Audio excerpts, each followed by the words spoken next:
A Star is Born. Bradley Cooper's first time directing a film, Lady Gaga's first time starring in a movie. They're both singing live during this movie, and it's incredible. I got to watch a screening of it earlier this month and then chat with Bradley to hear about what went into the making of A Star is Born.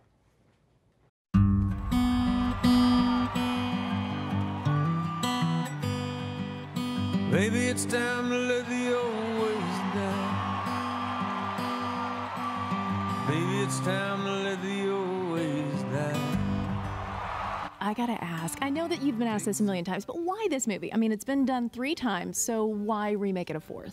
You know, it was just the perfect combination, timing-wise. I wanted to tell a story that investigated trauma as a child, what it means to become somebody who what's your identity going to be as you grow up, what happens to somebody if the world has told them that they don't have anything to say and they're not worthy, and also what happens to 2 people that are actually madly in love with each other and how hard that is even with that love.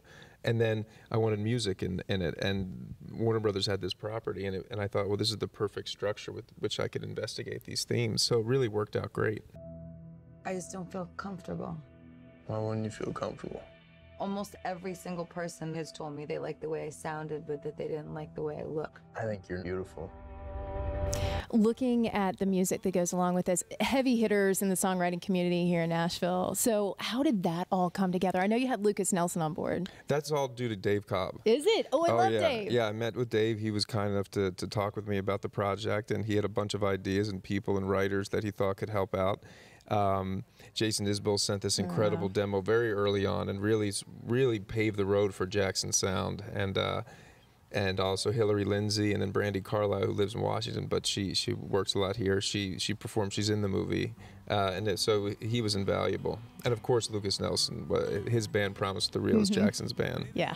When you're on that stage and you become that character, that has to be a feeling that you haven't had before. That sensation. Yes, you're playing the character, but you're singing to this crowd. What was that rush like?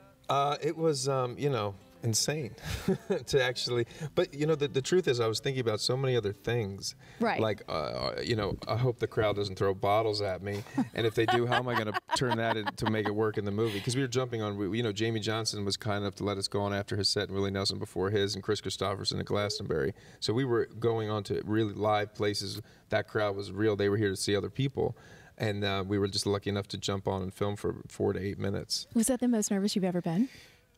No, not the most nervous I've ever been, but it was thrilling. I mean, it was, but because I had worked with so many great people prepping, once I got there, it just felt right. So how do you come down from that? Because now you've had a taste of what a real rock star experience is. It's different than shooting a movie. You don't have that live feedback. You don't have that energy. Yeah. Are you going to take it to the next step? Or are we going to see you in Nashville? You're going to be playing around town? I have great respect for musicians, and it was wonderful. But I think that was that character. Okay. If I started singing me, I don't know, maybe I would have some fluty voice. I don't know what it would sound like. So. You sounded amazing. It was incredible.